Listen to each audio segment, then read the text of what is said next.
In this chapter, we will start to bring a finished 3D model with existing UV map and already defined materials in-game.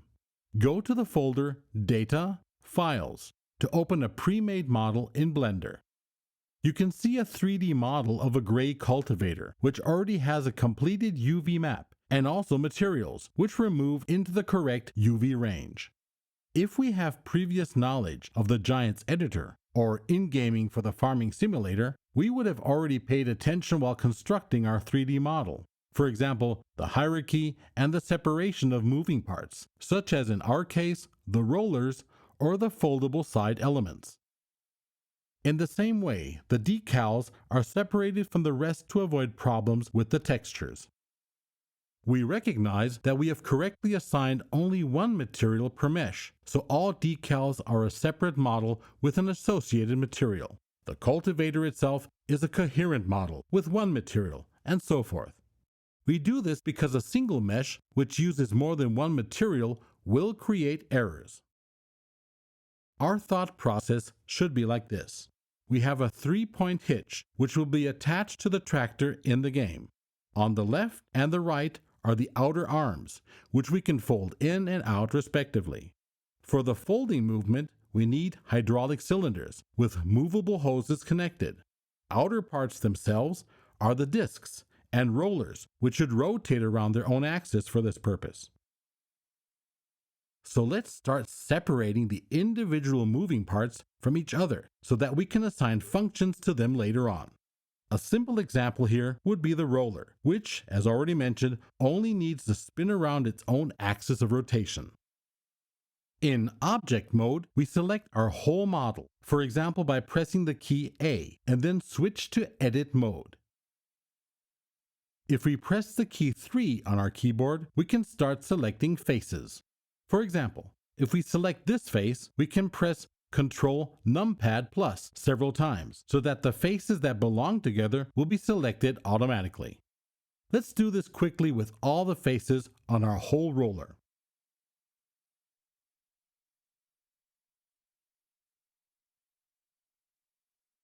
A little tip on the side.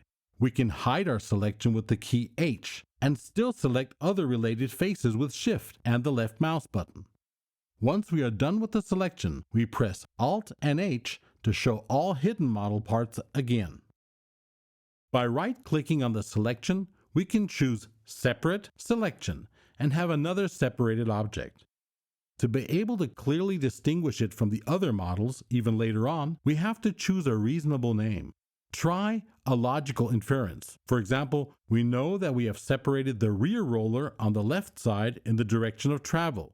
We logically choose Roller Left 02 as a name, which is a unique identifier or recognition value. Next, we have to set the corresponding pivot or origin, that is the point where the roller can rotate around later. Of course, the correct position of the pivot is different for each object, but since our roller will only rotate later on, we should set our pivot centered on the rotation axis of the roller, and make sure that the roller rotates around the x-axis without wobbling. To set the pivot, there are several possibilities in Blender, all of which can lead to the goal. Here's how we do it in our tutorial. We go to the Modeling menu item, select Edit Mode if we haven't already, then click on Face Select. This also works if we press the key 3 on the keyboard, by the way. And finally, select Faces, which can give us the center of the rotation axis. Here we select all faces of the central disk and get the center of the inner disk. Now we choose Mesh, Snap, Cursor to Selected to move the cursor to the center of the selection. Then we press Tab for the object mode and select Object, Origin, set Origin to 3D Cursor to move the pivot of the object to the current position of the cursor. Sometimes it is necessary that we additionally save the movement information in Blender, or reset the origin of an object to 0, using Object, Apply, Rotation to Deltas, and Translation to Deltas will often help us. If we like to check what we've done, we can use the Rotation tool to rotate the roller around its center point. To make exporting easier later on, we should already rename the individual objects in a meaningful way.